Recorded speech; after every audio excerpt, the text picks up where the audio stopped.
Ternyata menggaris menggunakan canting tak semudah menggaris menggunakan spidol, jauh banget. Jadi ada teknik. Iya, jadi kayak kemiringannya berapa biar nggak bleber, arahnya gimana. Dan yang terpenting tuh kesabarannya. Harus sabar. Sabar ekstra. Jadi telaten, tekun, telaten. Jadi ketika itu aku kayak dan harus rileks ya. Kayak merasa tertampar sendiri. Ternyata aku pemuda yang emosional sekali, yang menggebu-gebu sekali.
Hai semuanya, bertemu kembali di Podcast Desa, sebuah ruang untuk kita belajar bersama bagaimana membangun Indonesia dari desa. Sobat Desa, kebudayaan dan kesenian merupakan satu hal yang sangat penting dalam pembangunan di desa. Salah satu bentuk kesenian yang sudah turun-temurun dikenal oleh masyarakat Indonesia dan menjadi kebanggaan kita semuanya adalah batik. Di depan saya ada Kak Della Naradika, seorang pembatik yang luar biasa. Pagi ini kita akan ngobrol-ngobrol soal batik. Iya kan? Siap? Siap lah. Kita ngobrol santai aja. Ya. Pokoknya santai lah. Sebenarnya apa sih sebenarnya batik itu? Batik, waduh, oke. Langsung. Jadi batik itu sebenarnya bagian dari salah satu seni hias kain. Seni hias kain? Ya, benar sekali. Seni salah hias satu. Kain. Salah satu. Berarti ada banyak? Ada banyak. Jadi kalau ada pohon, diagram pohon, yang teratas itu seni hias kain. Seni hias kain. Nanti di bawahnya ada cabang-cabang. Salah satunya batik, jumputan, ekoprint, dan lain-lain gitu. Banyak. Termasuk bordir. Iya, banyak. Termasuk apa sih? Yang rajut. Nanti itu seni hias kain juga kan. Oke. Jadi kan ada banyak sekali kan seni hias kain. Kemudian batik itu salah satunya. Nah, jadi bisa disederhanakan, itu tuh batik adalah teknik hias kain menggunakan malam. Jadi kan kalau jumputan itu diikat-ikat seperti itu kan. Kalau di ekoprint memindahkan daun ke atas kain gitu kan, memindahkan getah daunnya gitu kan. Kalau batik itu teknik merintang kain dengan malam, kemudian dicelup pewarna kayak gitu. Jadi batik adalah teknik atau proses dalam membuat karya itu ya? Iya, menghias kain itu. Soalnya yang banyak dipahami atau disalahpahami oleh masyarakat sekarang, batik adalah motif. Oh iya, sebenarnya kalau dibilang motif, semuanya kan juga punya motif kan? Iya. Jemputan juga ada motifnya. Jadi bisa dikatakan batik bukan motif, karena analoginya begini, misalkan kita tahu ada motif parang rusa. Nah, parang rusa itu dibordir. Apakah itu masih disebut batik? Itu bordir. Bordir dong. Tapi motif parang rusak. Karena parang rusak sering dipakai buat motif batik ya, mungkin terjadi semacam bias pengertiannya itu. Jadi kan karena motif-motif itu terlalu kuat citranya di masyarakat, misalkan kayak motif Garuda, motif parang rusa. Jadi kita seolah-olah menganggap batik itu motif. Padahal toh kenyataannya motif-motif itu bisa loh dibuat mural, bisa loh dilukis, bisa loh digambar digital gitu kan ya. Iya, betul. Bisa di-print. Bisa di-print Sedangkan print bukan, misalkan tekstil kan bukan batik gitu kan. Iya. Kayak gitu. Jadi apa ya? Itu ada di tataran yang berbeda sebenarnya. Jadi yang teratas itu seni hias kain, nanti ada batik, ada jemputan, ada ekoprint dan sebagainya. Nanti masing-masing dari itu mempunyai sisi lain lagi, dan motif ada sisi lain lagi gitu. Jadi bagian yang terpisah gitu. Iya. Jadi batik adalah proses teknik ya. Teknik. Jadi sebenarnya yang sering dibilang orang, oh ini batik Jogja, ini batik mana, itu kan motif ya. Iya, itu motif. Setiap daerah punya motif masing-masing iya. Kan. Jawa Tengah motifnya khasnya kayak gini. Iya, jadi Jawa Barat ada Megabendung, misalnya gitu, itu motif ya. Motif. Jadi motif itu kan menjadi citra masing-masing daerahnya kan. Iya, betul. Penerapannya di batik itu, teknik kain batik kan, hasil akhirnya kan kain batik. Oke. Sedangkan membatik itu tekniknya gitu kan. Dan itu yang diakuin UNESCO. UNESCO tidak mengakui batik itu sebagai motif. Sebagai motif kan, sebagai produk, sebagai kekayaan intelektual kan. Batik bukan produk. Batik bukan produk gitu kan yang diakui. Jadi memang tapi adalah proses. Iya, kekayaan intelektual yang apa ya? Keren karena menemukan teknik menghias kain dengan cara pemberian malam, kemudian dicelupkan dengan pewarna itu. Gitu. Ini deh, Brad. Sejak kapan dirimu mengenal batik dan mulai mencintai kegiatan itu? Jadi semua itu bermula semester 2 kalau nggak salah. Jadi semester 2 saya kuliah seni rupa. Di UNY. Ya. Karena saya pendidikan, jadi kan saya dapat mata kuliah, dapat semua bidang seni kan, termasuk kuliah dan batik ini kan. Kemudian ketika dapat mata kuliah batik, terus terang itu hal yang baru untuk saya. Karena dirimu dari Palembang. Iya, saya dari Sumatera Selatan, tepatnya Lubuk Linggau. Lubuk Linggau. Iya, Lubuk Linggau. Kalau di sana lebih apa? Tenun apa sih? Iya, songket ya. Di sana itu. Jadi ketika datang ke sini melihat batik itu sesuatu yang baru. Wow. Iya, yang wow gitu kan. Ketika itu sebenarnya saya merasa ketika dosen menjelaskan tentang batik, kemudian memperkenalkan canting. Ini canting. Ini teman-teman apa? Iya, ini canting. Alat alat membatik. Yang dipakai Kak Dela dalam membatik. Iya. Ini canting. Kemudian malamnya seperti ini. Malam. Ini dibakar ya malamnya ya? Iya, nanti kompornya dinyalakan, kemudian malamnya akan meleleh. Kemudian setelah meleleh, kita ambil cairannya menggunakan ini. Barulah ditulis. Makanya ini batik tulis. Iya, makanya disebut batik tulis. Jadi ada juga alat lain berupa cap. Yang besi itu batik cap. Ada juga cap lain bisa dari kertas. Kertas itu batik cap juga, cap kertas. Sama ada batik print. Ya, batik print itu malamnya di print. Jadi ada alat untuk ngeprint malam. Jadi nanti malam yang di print. Iya, malam yang di print. Kemudian pembatik itu tinggal mewarnai. Jadi inti dari batik adalah penggunaan ini. Penggunaan malam untuk merintang kain. Iya. Ini yang mungkin ini khasnya Indonesia ya, yang teknik ini yang nggak dipakai oleh negara-negara, oleh masyarakat dari negara lain mungkin ya. Iya, sebenarnya hal ini sih menjadi perdebatan awalnya. Karena memang pada abad ke-4 sebelum Masehi itu ditemukan di Mesir itu makam-makam di Mesir itu menggunakan kain putih yang terbungkus, dan di kain itu ada malam untuk membuat motifnya. Nah, tapi hanya sebatas itu. Karena mungkin dan di Tiongkok juga ada teknik-teknik yang serupa, tapi mungkin dari kenapa akhirnya UNESCO memutuskan ini menjadi Indonesia, dugaan saya ya, karena memang ini tuh sudah turun-temurun dan sudah lebih rapi. Dan sampai sekarang terus dijaga kan? Terus dijaga, kemudian secara teknisnya tuh dari awal sampai akhir tuh jelas. Setelah dimotif, diberi malam, kemudian dicelup warna. Mungkin di negara-negara lain hanya diberi malam kan itu belum selesai rasanya. Iya. Kalau setelah diberi malam diapakan lagi gitu kan? Jadi batik itu ada pengetahuannya, ada literasinya. Ada literasi, gitu. ada intelektual di dalamnya. Sampai proses akhir pelorotan. Pelorotan itu proses menghilangkan malam dengan cara direbus. Nah, itu yang menjadi Indonesia nih, seperti itu. Karena serangkaian itu gitu kan. Nah, itu dirimu dapat waktu kuliah. Semester 2. Semester 2. Jadi ketika itu, wow, rasanya luar biasa sekali. Saya memegang canting pertama kali itu keren sekali rasanya. Karena sebelumnya kan dirimu hanya menggambar-gambar ya? Iya, sebelumnya saya hanya menggambar, buat ilustrasi, drawing, melukis, ya? Iya, seperti itu. Kemudian kalau drawing sejak kecil. Oh iya. Ya. Kemudian sebenarnya awalnya saya merasa minder sama teman-teman. Karena sebagian besar teman-teman saya berasal dari Jawa. Iya. Kemudian sebagian besar lagi mereka sudah dari SMK yang khusus di bidang batik. Bisa dikatakan mereka sudah expert, bisa jungkir balik sambil ngebatik. Iya. Gitu kan. Itu kamu minder? Minder. Awalnya. Saya pertama kali baru memegang alat ini gitu kan.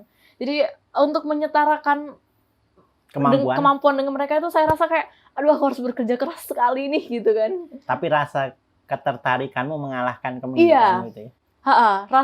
Rasa ketertarikan itu ternyata mengalahkan ketakutan itu. Jadi bisa dikatakan dalam hal ini saya lebih diuntungkan gitu kan. Karena teman-teman ketika dosen menjelaskan tentang batik, mereka tidak excited lagi gitu kan. Karena mungkin dari kecil mereka udah dekat dengan batik, udah terbiasa menggunakan canting. Jadi ya biasa aja. Jadi mereka udah tahu. Beda feel-nya dengan yang kamu rasain. Iya, feel-nya beda. Jadi ketika di aku mungkin kayak wow, benar-benar menggebu-gebu, bahkan aku menghabiskan beberapa pekan sengaja untuk di studio batik di kampus sendirian. Gitu. Di UNI ada studio batik Ada khusus. Studio batik, ya. Jadi ruang batik itu ketika aku lihat, ini kosong nih, nggak ada jadwal kuliah, aku masuk, aku ngebatik sendirian di sana. Jadi dosen itu hanya memberikan tugas 2, 1 baju dan 1 kain gitu. Tapi aku membuat 7. Saking 7 tapi dengan segala kegagalannya ya. Berbeda dengan teman-teman. Teman-teman membuat 1 dan gitu kan. Saya jadi bisa dikatakan ini gagal, bikin lagi dan nikmatnya tuh begitu terasa gitu. Iya.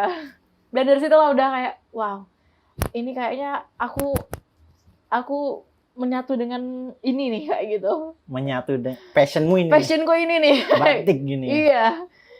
Secinta itu gitu kan. Oke, jadi di situ awal dirimu mengenal dan tertarik dengan batik. Iya. Terus setelah itu kan dirimu lulus kuliah nih. Iya. Dan sekarang dirimu lanjut menggeluti batik ini sebagai profesi. Iya. Itu gimana? Ada panjang sekali ceritanya. Jadi sebenarnya kita masih punya banyak waktu. Oke. Jadi sebenarnya semester kan aku dapat batik itu 2 semester ya. Tapi di semester kelima masa perkuliahan itu jadi sebelum lulus dirimu udah mulai serius menjadikan batik ini sebagai profesi. Iya. Jadi awalnya belum profesi, awalnya sebatas pengembangan kreativitas ya. Dan kamu jual. Dan akhirnya aku jual. Iya. Akhirnya aku jual gitu. Jadi awalnya aku buat masih mencari. Jadi selama proses itu bisa dikatakan semacam masa pencarian. Motif apa ya yang aku suka gitu kan? Karena memang batik kan ada dua jenis. Batik 2 jenis. Satu tradisional, satu kontemporer. Motifnya. Motif. Bukan batik, motifnya. Motifnya ada kontemporer sama tradisional. Yang tradisional itu yang tadi ya? Iya, tradisional yang kita kenal sehari-hari. Yang warna coklat, motif parang rusa, motif Garuda, Megamendung, ada Megamendung warna biru, yang dan mereka sebagainya. udah ada pakemnya. Yang udah ada patennya, udah ada pakemnya, ada filosofinya. Yang memang itu menjadi citra per daerah masing-masing. Gitu itu kan. Sebagai motif tradisional. Kemudian pada perkembangannya ada motif lain yang disebut kontemporer. Orang-orang para kreator batik, para pembatik bebas membuat motif apapun di batik mereka gitu kan. Akhirnya setelah mencoba kontemporer itu aku terus mencari kan kontemporer kan terlalu luas ya. Atau mungkin kontemporer itu bukan motif. Bisa. Karena kan motif kayak pengulangan bisa jadi dia bukan motif, dia kayak ilustrasi, drawing. Iya sih ya. Bisa jadi. Bisa jadi ya. Akhirnya karena karena hal itu jadi aku terus mencari. Di sisi lain aku juga hobi fotografi. Nah, di fotografi itu aku sangat suka aktivitas masyarakat tradisional. Jadi objek yang aku foto itu orang kayak kemarin kita jalan-jalan ke Karangwuni. Iya, betul sekali. Kemarin kita kemarin kita jalan-jalan ke Karangwuni dan merekam ke Desa Karangwuni. Desa Karangwuni. Jadi di sana kita merekam aktivitas para penari. Ya, teman-teman Jatilan. Teman-teman Jatilan. Kemudian dari situ saya dapat insight gitu kan, kayak ini bisa dijadiin motif nih. Teman-teman bisa lihat ini. Nah, ini dia hasil akhirnya. Jadi ini motif penari Jatilan di Desa Karangwuni. Ya, jadi kemarin ketika kita ke sana, para penari ini menari di pinggir pantai. Kemudian inilah motif akhirnya. Ada lautnya di sana. Iya, ada lautnya. Tapi ini dengan beberapa warna yang sudah saya kreasikan kembali ya. Oke. Iya, gitu. Gimana sih proses bikin batik itu? Wow. Dari awal. Panjang sekali ya. Dari awal sekali itu kita jadi yang bisa dikatakan yang paling lama itu riset visual. Dari riset, dari kamu memilih aku pengen gambar ini. Iya, riset itu visualnya lama. Dirimu nyari ide begitu. Jadi ada dua jenis. Yang pertama saya memang menentukan. Aku pengen bikin motif orang lagi menenun. Akhirnya aku mengunjungi penenun gitu kan. Mengunjungi, melihat langsung, melihat bagaimana detailnya, melihat bagaimana emosinya penenun itu. Kamu ngobrol. Dan aku ngobrol dan aku tahu prosesnya. Dan aku tahu, ini alat-alatnya, ini loh urutannya. Dan di situ terjadi semacam pemasakan ide. Ya, akhirnya ini motif, ini nih prosesnya. Kemudian aku visualkan menjadi motif baru, misalkan motif menenun gitu kan. Atau misalkan ini bisa kita lihat ini motif memintal benang. Jadi ini aku berkunjung ke Klaten. Jadi ke Klaten. Di Klaten itu aku bertemu dengan ibu-ibu pemintal benang. Kemudian ini karya fotonya ada di akun Instagramku di Ruang Denara. Iya. Di sana ada fotonya seperti ini, ibu-ibu sedang menenun benang. Dan ini hasil visual motif yang telah aku buat.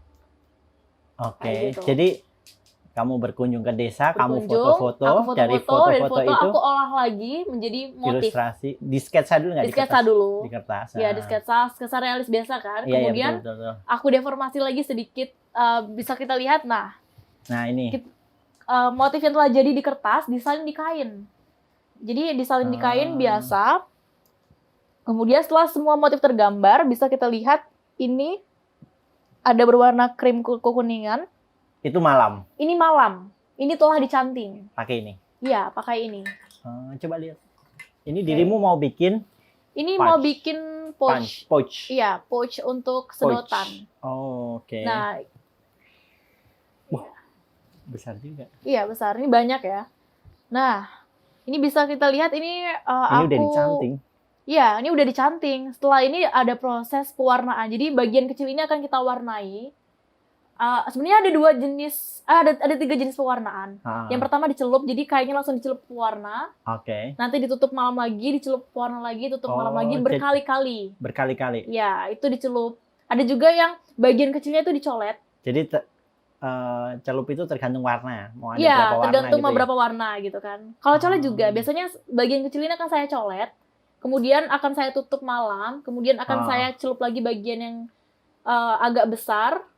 Oke. Setelah ditutup bagian agak besar, akan ditutup malam lagi, dilorot lagi berkali-kali, kemudian dicelup lagi, diberi ornamen lagi, sampai akhirnya pewarnaan tahap akhir. Nah, yang kita lihat ini sudah melalui sekitar, coba tarik sini, 70%. Ini belum selesai? Ini belum selesai. Jadi warna akhirnya nanti tidak akan seperti ini. Sini aja ya. Situ aja. Jadi, bisa kita lihat. Ini masih diapain lagi? Ini masih harus diwarnai sekali lagi, dikunci sekali lagi. Jadi nanti ini kan warna pinknya masih cerah, birunya masih cerah. Nanti warnanya lebih klasik. Akan dicelup coklat muda sekali lagi. Oke. Iya. Panjang banget dong berarti. Iya, panjang banget. Jadi dari proses gambarnya aja butuh berapa malam? Iya, benar. Proses survei aja tuh Surveinya 2 hari biasanya kan, 2 hari. Kemudian menggambarnya seminggu. Soalnya kita butuh menyederhanakan bentuk lagi, merevisi lagi, betul. menggambar seminggu, kemudian menyalin. Kalau satu kain ini tuh bisa 6 jam sih menyalin motifnya. Karena banyak banget kan, kecil-kecil. Kemudian setelah menyalin, kita mencanting. Nah, mencanting itu bisa tergantung seberapa banyak ya. Kalau kainnya tidak terlalu banyak, itu 2 hari selesai. Tapi kalau kainnya full, seperti ini kan full, 1 minggu juga. Kemudian mencantingnya aja ya? Mencantingnya aja. Kemudian mewarnai bagian yang kecil-kecilnya ini. Ini berapa warna? Wah, ini banyak sekali. Aku lupa berapa ini. 8 warna? Lebih kayaknya 1. Ini aja gradasinya banyak kan? Oh iya, itu main gradasi ya? Iya, ini aja udah berapa tingkat kan? Jadi emang ini setelah dicolek. Bisa 15-an warna itu ya? Iya, setelah dicolek, saya celup lagi. Nah, bisa kita lihat. Jadi kalau yang sederhana-sederhana itu seperti ini. Ini kan garis putih, kemudian warnanya kan hanya sebelahan kan? Yes. Itu lebih sederhana. Lebih sederhana. Kalau yang ini, bisa kita lihat ini ada garis putih, kemudian ada garis biru, kemudian ada yang warna hijau tua ini, dan di sini ada titik-titik biru. Itu prosesnya lebih lama. Jadi ditutup, dicelup lagi, tutup malam lagi, celup lagi berkali-kali. Kalau misal dirimu ada yang salah gitu, bisa dihapus nggak sih? Nggak bisa dihapus. Jadi memang butuh keahlian untuk nggak ada yang salah. Iya, jadi sebenarnya lebih tepatnya dikreasikan kembali. Misalnya ada kesalahan. Misal dilakukan di gambarnya misal. Iya, misal nah ini awalnya itu kecoret sedikit. Kecoret sedikit. Akhirnya saya harus membuat motif baru lengkungan seperti ini. Harus kreatif lah. Iya, harus kreatif. Disitulah kreativitas diuji. Jadi kalau batik tulis itu tidak bisa diprediksi. Warna akhirnya harus seperti ini, motifnya. Kalau motif iya. Tapi kalau warna akhir harus seperti ini dengan takaran yang ini agak susah. Karena jadi itu sambil proses ya. Iya, itulah. Ini pasnya ditambahin ini, pasnya ditambahin ini gitu ya. Itulah eksklusivitas batik tulis ya. Karena kalau batik cap atau printing itu kan bisa, warnanya sama semua. Iya. Motifnya sama semua. Kalau batik tulis ini benar-benar limited edition. Dan kamu bikin ini nggak bisa bikin lagi ya? Nggak bisa bikin lagi. Aku tidak bisa membuat warna yang sama seperti ini lagi.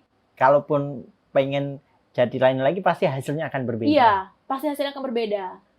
Motif mungkin bisa mendekati ini. Tapi nggak mungkin sama. Nggak mungkin sama. Dan warna yang sangat tidak mungkin sama warna. Warnanya kita nggak punya ini kan hanya masterpiece-nya aja ini kan. Jadi benar-benar ini sebuah karya seni ya? Iya, jadi waktu itu ada pelanggan datang ke saya, Mbak, ini batiknya aku maunya aku sendirian yang pakai. Oh, iya memang seperti itu. Jadi ketika batik tulis kita pakai, nggak ada yang sama. Bahkan aku hanya membuat ini satu-satu. Nggak ada yang sama lagi gitu. Jadi misalnya kondangan nggak mungkin sama. Gitu. Jadi eksklusif lah ya.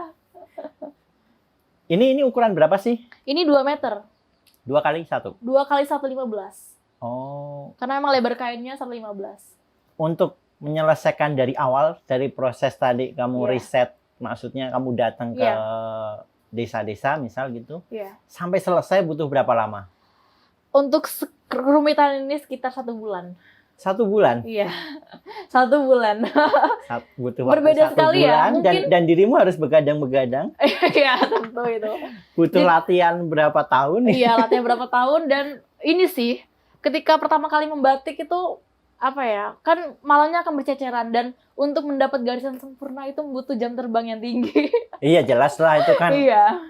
Skill drawingnya harus kuat lah. Iya, berbeda sekali mungkin ketika kita lihat yang printing ya. Printing, di print, warna selesai.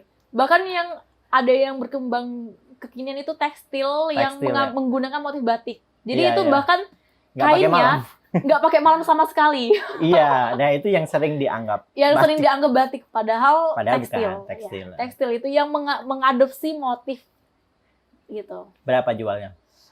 Jualnya?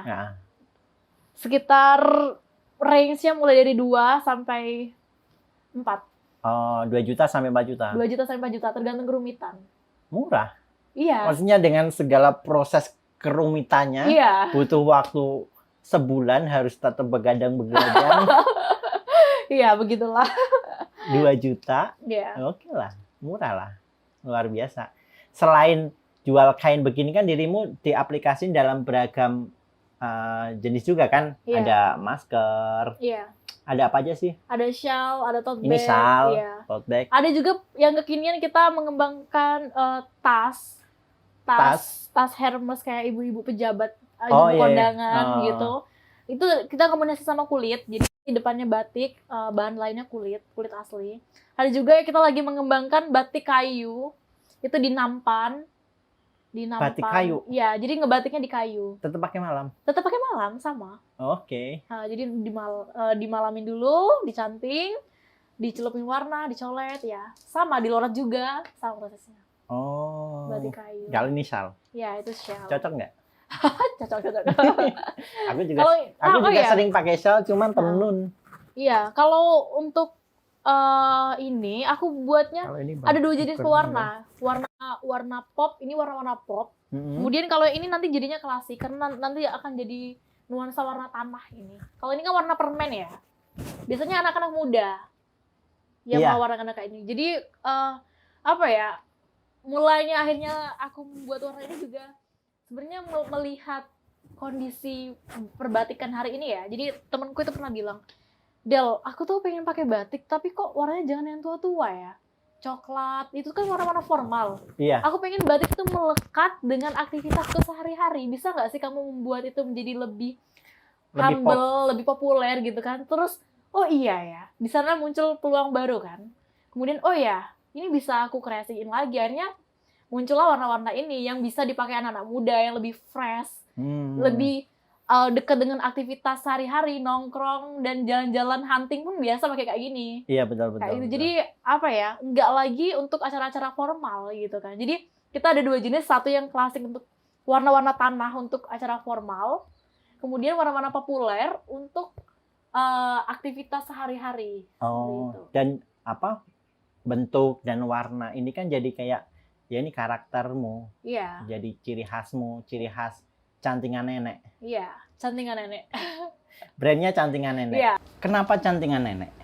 Oke.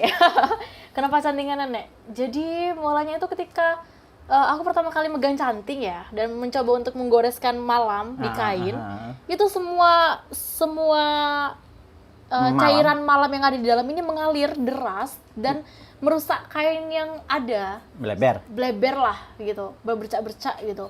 Jadi awalnya itu aku buat gambar kepiting, terus nggak jadi kepiting.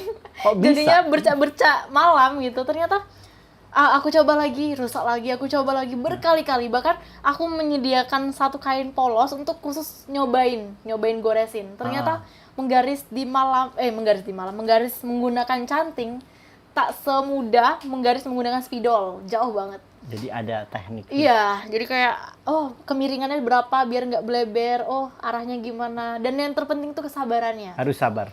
Sabar ekstra. Jadi telaten, telaten. Jadi ketika itu aku kayak dan harus rileks ya. Kayak merasa tertampar sendiri. Ternyata aku pemuda yang emosional sekali, yang menggebu-gebu sekali. Berarti butuh kestabilan emosi. Iya, butuh kestabilan emosi. Jadi ketika mencanting itu, aku mencoba merefleksi diri. Aku melihat lingkungan sekitar. Kenapa ya sebagian besar itu pembatik nenek-nenek.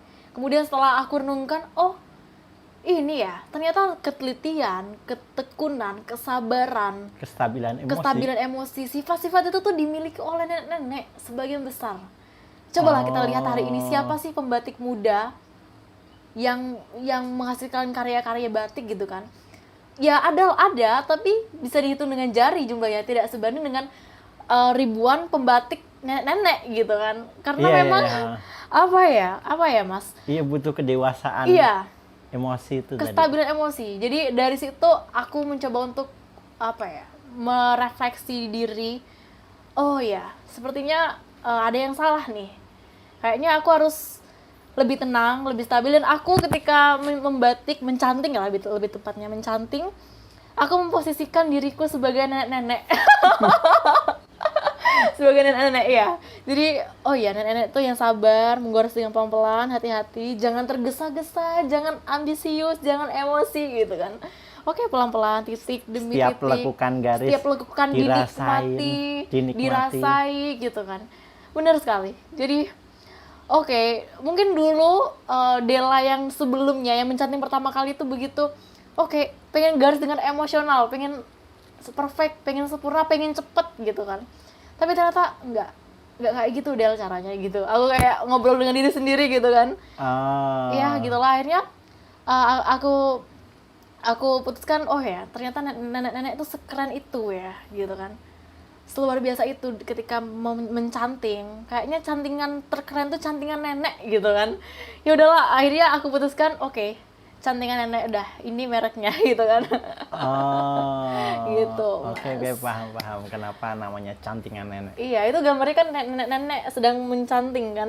Jadi nanti kalau dirimu pas batik aku panggil Mbah. Iya, masa teman-teman manggil aku nenek Della. Mbah Della. Ya begitulah Mas. Luar biasa lah. Terus batik ini kan terus berkembang ya. Iya. Bagaimana pandangan seorang Della soal perkembangan batik di Indonesia sekarang? Gimana ya? Jadi ini sebenarnya kalau aku pribadi ya, aku lebih menyoroti bagaimana sih nasib batik di masa depan. Karena yang aku sering lihat para pembatik lah ya, atau ya pegiat batik itu sebagian besar tuh orang tua. Iya. Orang tua, nenek-nenek, ada juga pengusaha-pengusaha sukses yang anak muda, tapi sederhananya bisa dikatakan bahwa mereka hanya sebagai penjual. Sebagai pembranding. Bukan seniman batik. Jadi mereka tidak mengenal batik, bagaimana prosesnya yang panjang, bagaimana membuat pola, mencanting, mewarnai, melorot. Mereka pedagang batik. Ya lebih tepatnya pedagang batik. Aku memikirkan, gimana ya nasib batik di masa depan. Oke, hari ini masih banyak pembatik. Besok-besok kan dunia terus berkembang ya. Iya. Apakah nenek-nenek di masa depan mau menjadi pembatik seperti nenek-nenek hari ini gitu kan ya? Bukan mau atau enggak, di masa depan nenek-nenek itu masih hidup atau enggak? Iya, otomatis kan nenek-nenek yang sekarang sudah regenerasi dong. Ya regenerasi kan, maksudku yang muda sekarang kan bukan menjadi nenek-nenek. Nah, apakah mereka mau membatik dan apakah mereka tahu cara membatik itu maksudku? Iya, nenek-nenek di masa depan yang hari ini muda besok mau jadi nenek-nenek, mau nggak sih gitu kan? Itu yang aku pikirkan, nasib batik gimana? Jadi menurutku penting sekali. Kasusnya hampir sama kayak petani. Iya. Anak-anak muda ya ada, cuman jarang ada yang mau petani gitu loh. Oke, kalau petani kita lihat hari ini ada yang mesin untuk memanen secara langsung. Jadi petani nggak perlu ngaritin gitu kan. Iya. Itu kan ada mesinnya. Lah kalau batik ketika dia menggunakan mesin di printing itu tidak lagi batik, tidak lagi kena malam. Walaupun ada print yang malam. Itu tetap batik ya. Tapi batik tekstil, batik tulisnya di mana gitu itu kan. Yang bikin orang pandangan orang soal batik. Iya, itulah benar sekali berubah Mas. Tadi. Pandangan batik semakin berubah, semakin bergeser. Yang orang seolah kenal batik itu motif. Iya, seolah motif batik nih. Padahal kain itu nggak kena malam sama sekali. Itu di print dari pabrik langsung udah ada motifnya semua gitu kan. Itu berarti itu masalahnya ada di regenerasi, ada di pendidikan mungkin. Pendidikan, benar sekali. Aku mencemaskan ketika semua telah berganti menjadi mesin gitu kan ya. Ini tuh bakal tenggelam. Anak-anak tuh bakal kenal nggak sih sama canting, sama kompor ini, sama wajan batik. Berarti batik itu harus jadi satu pelajaran di sekolah, paling nggak jadi eskul ya? Iya, sebaiknya, idealnya gitu kan. Ya. Atau mungkin itu bisa jadi usulan juga misal setiap sekolah harus ada eskul batik. Eskul kan bisa eskul pilihan kan? Iya. Kemudian mungkin setiap tahun ada festival atau lomba buat batik. Anak-anak di sekolah itu batik. Iya, benar sekali. Itu jadi aku juga sudah berencana ke depannya mungkin kan kalau sejauh ini aku sudah membuka, selain cantengan nenek, sudah membuka workshop batik itu nyanting bareng nenek. Tapi itu kan segmennya orang-orang tua. Orang-orang usia aku anak muda dewasa lah ya. Dewasa. Aku berniat untuk membuka kelas baru yang untuk anak-anak. Karena aku rasa perlu anak-anak tahu dan mengenal batik gitu kan. Seenggaknya mereka familiar dulu gitu kan. Oh, batik itu canting, ada malam. Iya, gitu. Seenggaknya ini tuh tetap lestari dulu. Mereka tahu, jadi mereka itu nggak asing lagi di kepala mereka. Jadi batik yang mereka kenal tuh nggak lagi tekstil bermotif itu gitu kan. Bikinlah workshop di Sanggar ini. Oke. Kita rencanakan. Kecil-kecilan aja, misal Iya. 20 anak Iya, gitu iya. ya. Menarik tuh. Ya gitu. Kayaknya penting banget ya pendidikan memasukkan batik gitu. Jadi Bener kata Mas menurutmu Andi. pendidikan itu harus lebih digiatkan lagi ya? Iya. Pendidikan membatik gitu ya? Iya, idealnya ya. Gitu. Boleh. Terus ya udah kalau gitu terakhir deh, kita udah lama juga. Iya. Hampir 1 jam. Nggak kerasa ya. Nggak kerasa. Terakhir deh, pesanmu buat teman-teman pemuda, Iya. teman-teman pemuda kreatif di desa yang sedang menonton tayangan ini, apa pesanmu? Oh, ini untuk teman-teman pemuda di desa, ini adalah potensi besar sebenarnya. Bisa kita lihat kan, ini saya mengadaptasi gambar ini dari aktivitas penari jatilan di desa Karangwuni. Aku yakin desa kalian punya segudang identitas luar biasa yang bisa kalian terapkan menjadi motif batik. Tidak hanya batik ya. Kalau kalian suka musik, kalian bisa berkarya di bidang musik atau di bidang lain-lainnya. Ini hanya satu bagian saja. Jadi di desa itu banyak hal menarik ya? Banyak sekali hal yang menarik bisa diceritakan, yang bisa diceritakan melalui beragam media. beragam media. Salah satunya Satunya batik. Nah, di kain ini kita nggak cuma karya seni berupa kain ya, tapi di sini media bercerita. Ya, jadi dari motif ini, oh ya, apa sih ceritanya, apa sih maknanya? Oh, simbol-simbol ini maksudnya apa? Kita menceritakan di sana. Ada pesan. Ada pesan. Dan salah satu sih, ada satu hal lagi, Mas. Jadi mungkin secara pribadi, aku pengen melalui menggambar motif yang mengangkat aktivitas masyarakat desa, aku mencoba untuk mengabadikan momen-momen itu. Karena mungkin beberapa puluh atau ratus tahun lagi mungkin aktivitas itu kan sudah bergeser. Ya aku pernah menggambar orang menangkap ikan menggunakan bubu. Aku tahu. Bubu. Mungkin orang-orang hari ini sudah jarang menggunakan bubu kan, sudah menggunakan pancing atau jala gitu kan. Yeah.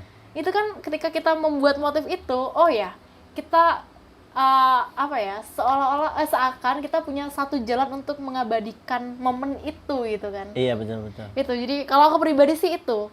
Teman-teman desa lainnya, aku rasa kalian bisa menghasilkan karya-karya luar biasa yang menggali potensi yang ada di desa kalian, gitu. Kapan-kapan kita keliling ke desa-desa. Oke. Menarik sekali. Oke, teman. Asik. Mungkin itu aja. Kak Dela ini walaupun masih muda, tapi kita bisa belajar banyak hal. Banyak banget lah pokoknya. Terima kasih banyak sudah mampir ke Sanggar Inovasi Desa, sudah ngobrol hampir 1 jam di podcast desa ini. Yeah. Makasih banyak, saya banyak belajar. Pokoknya semoga sukses terus cantingan nenek dan semua aktivitas dirimu. Oke, terima kasih juga Mas Ipul sudah mengajak saya ke sini dan melihat karya-karya di sini yang luar biasa. Dan saya juga belajar banyak dari SID ini. Pokoknya teman-teman, sampai bertemu di podcast desa berikutnya. Bye-bye. Dah.